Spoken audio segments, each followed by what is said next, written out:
নির্বাচনী আবহের মাঝেও বারে বারে শিরোনামে উঠে আসছে এসআইআর ইস্যু। কিছুদিন আগে এসআইআর মামলায় সুপ্রিম কোর্টে নিজের বক্তব্য রেখেছেন মমতা ব্যানার্জি, যদিও এবার সেই বিষয়ে মমতা ব্যানার্জিকে নিশানা করলেন শুভেন্দু অধিকারীর বাবা তথা প্রাক্তন সাংসদ শিশির অধিকারী। সংবাদ মাধ্যমের সঙ্গে কথা বলার সময় নাম না করে মমতা ব্যানার্জিকে নিশানা করে শিশির বলেন তিনি জীবনে আইন জানেন না। গেলেন কালো কোট পরে সুপ্রিম কোর্টে, তো সুপ্রিম কোর্ট কি বললো? প্রাতিষ্ঠানিক দুর্নীতি বললো, ডাকাতির কেস দেওয়া উচিত। এরপর আমি হলে লজ্জায় যমুনায় স্নান করে ঘরে পালিয়ে আসতাম। কি বললেন শিশির অধিকারী, আসুন শোনাই আপনাদের। উনি তো জীবনের ল জানেন না, গেলেন কালো কোট পরে সুপ্রিম কোর্টে। তা সুপ্রিম কোর্ট কি বললো? কি বললো বলুন? প্রতিষ্ঠানিক দুর্নীতি বললো, ডাকাতি কেস দেওয়া উচিত। এরপরে আমি হলে লজ্জায় যমুনায় চান করে ঘর পালিয়ে আসতাম, গঙ্গায় চান করে। হ্যাঁ, ওই নির্লজ্জ বলে ও ক্ষমতায় বসে আছে।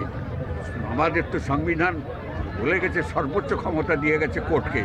তা কোর্টের বিচারে যাকে বলে যে আপনার দুর্নীতিগ্রস্ত ক্রিমিনাল বলে যাকে, সে লোক ক্ষমতায় বসে কি করে? শুনলেন তো শিশির অধিকারীর বক্তব্য। উল্লেখ্য, এসআইআর ইস্যুতে বিগত বেশ কিছুদিন ধরেই সরগরম রাজ্য রাজনীতি। এসআইআর এর মাধ্যমে বেছে বেছে একটা সম্প্রদায়ের মানুষের নাম বাদ দেওয়া হচ্ছে বলে ইতিমধ্যেই অভিযোগ করা হয়েছে তৃণমূলের পক্ষ থেকে।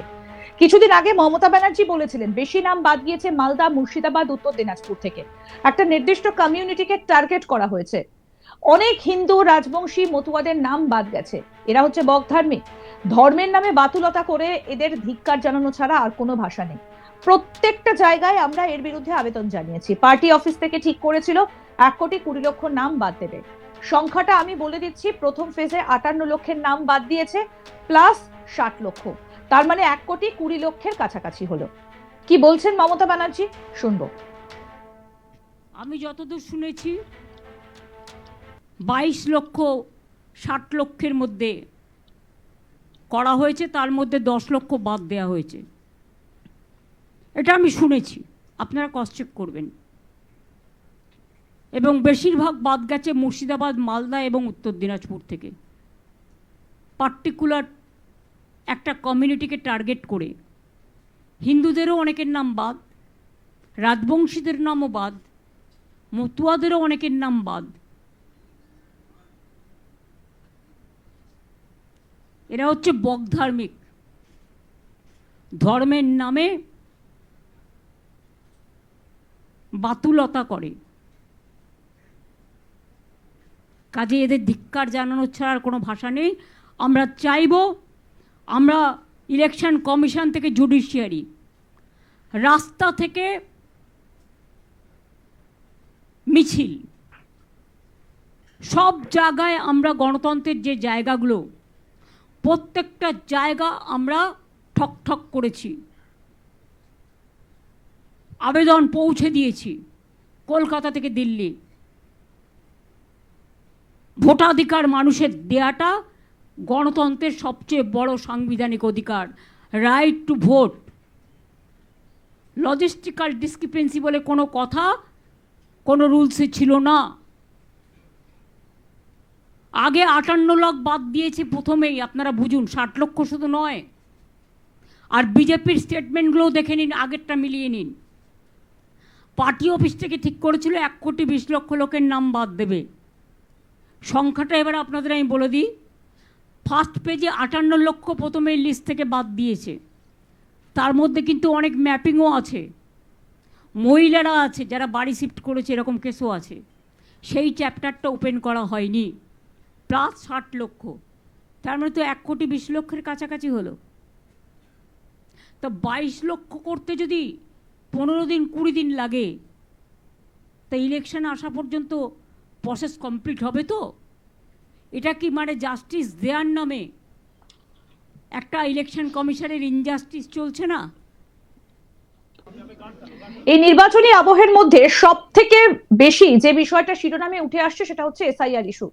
কিছুদিন আগে এসআইআর মামলায় সুপ্রিম কোর্টে নিজের বক্তব্য রেখেছেন মমতা ব্যানার্জি, যদিও এবার সেই বিষয়ে মমতা ব্যানার্জিকে নিশানা করলেন শুভেন্দু অধিকারীর বাবা তথা প্রাক্তন সাংসদ শিশির অধিকারী। সংবাদ মাধ্যমের সঙ্গে কথা বলার সময় নাম না করে তিনি মমতা ব্যানার্জিকে নিশানা করে বলছেন তিনি জীবনে আইন জানেন না। গেলেন কালো কোট পরে সুপ্রিম কোর্টে। তা সুপ্রিম কোর্ট কি বলল? প্রাতিষ্ঠানিক দুর্নীতি বলল, ডাকাতির কেস দেওয়া উচিত। এরপর আমি হলে লজ্জায় যমুনার জলে স্নান করে ঘরে পালিয়ে আসতাম। কি বলেছেন প্রাক্তন সাংসদ শিশির অধিকারী, শুভেন্দু অধিকারীর বাবা? আসুন শোনাই আপনাদের। উনি তো জীবনের ল জানেন না, গেলেন কালো কোট পরে সুপ্রিম কোর্টে।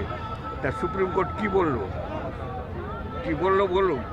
প্রতিষ্ঠানিক দুর্নীতি বলল, ডাকাতি কেস দেওয়া উচিত। এরপরে আমি হলে লজ্জায় যমুনায় চান করে ঘর পালিয়ে আসতাম, গঙ্গায় চান করে। হ্যাঁ, ওই নির্লজ্জ বলে ও ক্ষমতায় বসে আছে। আমাদের তো সংবিধান বলে গেছে সর্বোচ্চ ক্ষমতা দিয়ে গেছে কোর্টকে। তা কোর্টের বিচারে যাকে বলে যে আপনার দুর্নীতিগ্রস্ত ক্রিমিনাল বলে যাকে, সে লোক ক্ষমতায় বসে কি করে? এসআইআর নিয়ে প্রথম থেকেই সরব তৃণমূল সুপ্রিমো মমতা বন্দ্যোপাধ্যায়। বিশেষ করে লজিক্যাল ডিসক্রিপেন্সির বিষয়ে বারবার তাদেরকে মুখ খুলতে শোনা গিয়েছে। কখনো মমতা বন্দ্যোপাধ্যায়, কখনো অভিষেক বন্দ্যোপাধ্যায়, এবং এসআইআর এর নামে সাধারণ মানুষকে হয়রানির শিকার হতে হচ্ছে, এই অভিযোগও বারবার করেছেন। শিশির অধিকারীর বক্তব্য আপনাদেরকে শোনালাম। তিনি বলছেন, এসআইআর ইস্যুতে বিগত বেশ কিছুদিন ধরেই সরগরম রাজ্য রাজনীতি। এসআইআর এর মাধ্যমে বেছে বেছে একটা সম্প্রদায়ের মানুষের নাম বাদ দেওয়া হচ্ছে বলে অভিযোগ করা হয়েছে তৃণমূলের পক্ষ থেকে। কিছুদিন আগে মমতা ব্যানার্জি বলেছিলেন, বেশি নাম বাদ গিয়েছে কোন কোন জায়গা থেকে? মালদা, মুর্শিদাবাদ, উত্তর দিনাজপুর থেকে। একটা নির্দিষ্ট কমিউনিটিকে টার্গেট করা হয়েছে। অনেক হিন্দু, রাজবংশী, মতুয়াদের নাম বাদ গেছে। এরা হচ্ছে বকধার্মিক, ধর্মের নামে বাতুলতা করে। এদের ধিক্কার জানানো ছাড়া আর কোনো ভাষা নেই। প্রত্যেকটা জায়গায় আমরা এর বিরুদ্ধে আবেদন জানিয়েছি। পার্টি অফিস থেকে ঠিক করেছিল 1,20,00,000 নাম বাদ দেবে।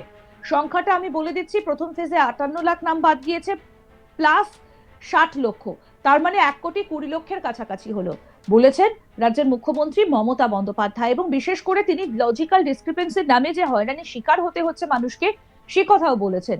বিশেষত সারনেমের ক্ষেত্রে যে কিছুটা পার্থক্য রয়েছে, রায়, রয়, এবং বিশেষ করে মেয়েদের ক্ষেত্রে বিয়ের আগে একটা সারনেম, বিয়ের পরে আরেকটা সারনেম, সেক্ষেত্রে তাদেরকে ডেকে হেনস্থা করা হচ্ছে, সেই অভিযোগ বারবার করেছেন। এবার এই বিষয়টা নিয়ে কটাক্ষ করেছেন শিশির অধিকারী। কারণ আমরা জানি যে মমতা বন্দ্যোপাধ্যায় তিনি সুপ্রিম কোর্টে গিয়েছিলেন এসআইআর নিয়ে, সেখানে গিয়ে তিনি সওয়াল জবাব করেছেন। এবার তাকেই টার্গেট করেছেন শিশির অধিকারী। তিনি বলছেন যে তিনি হলে একেবারে যমুনার স্নান করে ঘরে পালিয়ে আসতেন, বলছেন শিশির অধিকারী। আসুন আপনাদেরকে শোনাই এই যে কত লক্ষের নাম বাদ গেল, এই বিষয়ে মমতা ব্যানার্জি কি বলেছেন, শুনুন। আমি যতদূর শুনেছি 22,60,00,000 মধ্যে করা হয়েছে, তার মধ্যে 10 লক্ষ বাদ দেওয়া হয়েছে। এটা আমি শুনেছি, আপনারা ক্রস চেক করবেন। এবং বেশিরভাগ বাদ গেছে মুর্শিদাবাদ, মালদা এবং উত্তর দিনাজপুর থেকে। পার্টিকুলার একটা কমিউনিটিকে টার্গেট করে হিন্দুদেরও অনেকের নাম বাদ, রাজবংশীদের নামও বাদ, মতুয়াদেরও অনেকের নাম বাদ। এরা হচ্ছে বকধার্মিক, ধর্মের নামে বাতুলতা করে। আরো আপডেট পেতে দেখতে থাকুন আজ তাক বাংলা। সাবস্ক্রাইব করুন, নোটিফিকেশন পেতে বেল বাটন অপশন প্রেস করুন।